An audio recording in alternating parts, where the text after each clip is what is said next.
Dear students, मैं उम्मीद करूँगा कि आप सब लोग खैरियत से होंगे। आज का जो हमारा टॉपिक है वो है structure and properties of water.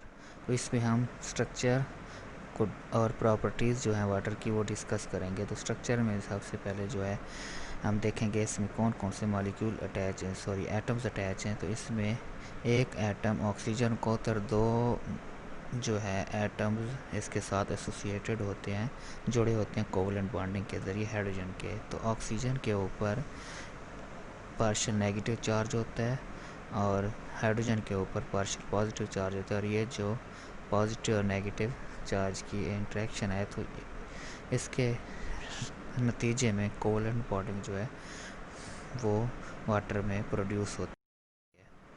तो अगर हम बात करें कि रेन के एक ड्रॉपलेट की, तो रेन के एक ड्रॉपलेट में मिलियंस ऑफ मॉलिक्यूल्स मौजूद होते हैं और वो मिलकर एक मॉलिक्यूल बनाते हैं वाटर का।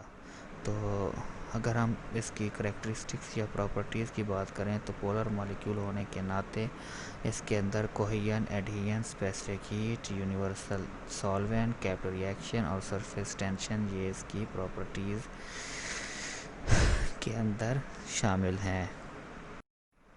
सरफेस टेंशन में क्या होता है कि इसके सरफेस के ऊपर एक जो है टाइटनेस क्रिएट हो जाती है, मॉलिक्यूल एक दूसरे के साथ एक अलाइन हो जाते हैं और जिससे सरफेस टेंशन कहा जाता है।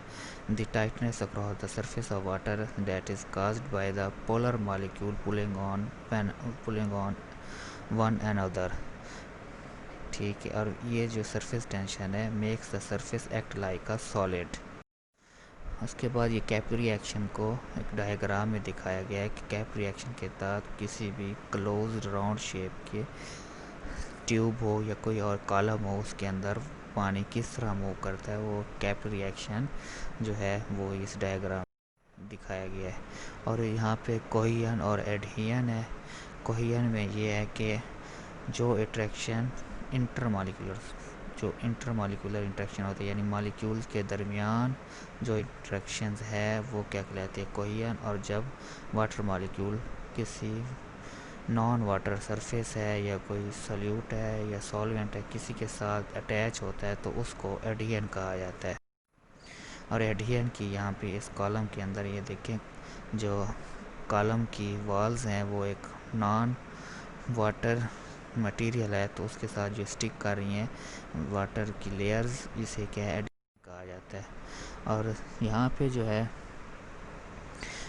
डेंसिटी ऑफ वाटर में ये है कि जो वाटर का इसकी मैक्सिमम डेंसिटी होती है 3.8 डिग्री सी पे।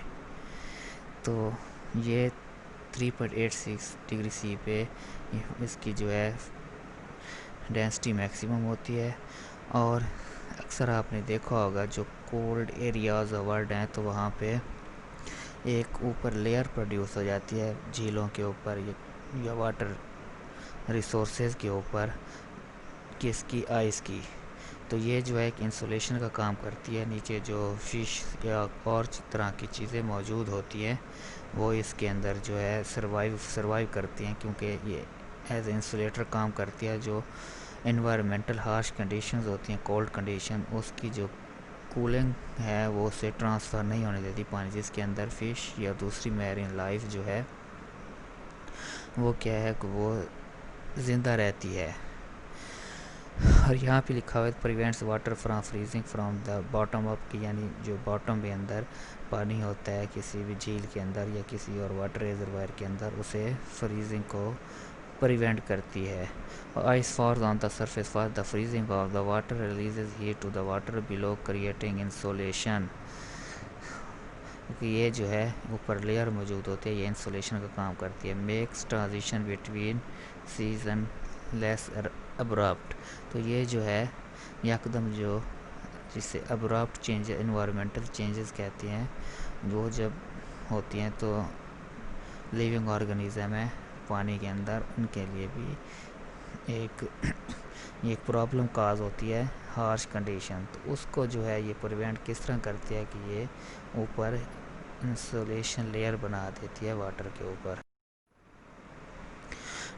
when water reaches at 0 degree C, water becomes locked into a crystalline lattice with each molecule bonded to the maximum of 4 partners. तो होता क्या है कि जब 0 डिग्री सी पे टेम्परेचर पहुंचता है तो वाटर की आइस क्रिस्टल्स बनना शुरू हो जाती हैं और वाटर की जो है क्रिस्टलाइन लैटिस फॉर्म में जो है ये एक शेप होती है, स्ट्रक्चरल शेप ऑफ जो है इंटरमॉलिक्यूलर फोर्सेस की, और इनके दरमियान जो है हाइड्रोजन बॉन्डिंग डेवलप हो जाती है due to partial positive and negative charges of hydrogen and oxygen atoms respectively. तो इससे क्या होता है कि जब ये बॉन्डिंग क्रिएट होती है, वाटर के मॉलिक्यूल अलाइन होते हैं, तो वॉल्यूम इंक्रीज हो जाता है अप टू 9% आइस का। अगर आप 100 ml पानी लें और इसको आइस में कन्वर्ट करें तो वो जब वो आइस प्रोड्यूस होगी तो उसका वॉल्यूम जो है 9% इंक्रीज़ कर चुका होगा। अब जो है ये यूनिवर्सल सॉल्वेंट है। यूनिवर्सल सॉल्वेंट का मतलब है ये हर जगह पे एज अ सॉल्वेंट। सॉल्वेंट वो होता है जो चीज़ों को डिज़ोल्व करता है अपने अंदर। तो जितनी भी चीज़ें ले लें आप, फूड की ले लें, ठीक है, जो भी काफ़ी पेंट्स ले लें, हर चीज़ में ये एज अ यूनिवर्सल सॉल्वेंट ये जो है यूज़ किया जाता है वाटर। तो इस वाटर के हवाले से मैं आप लोगों को ऑलरेडी भी जो है लेक्चर दे चुका हूँ।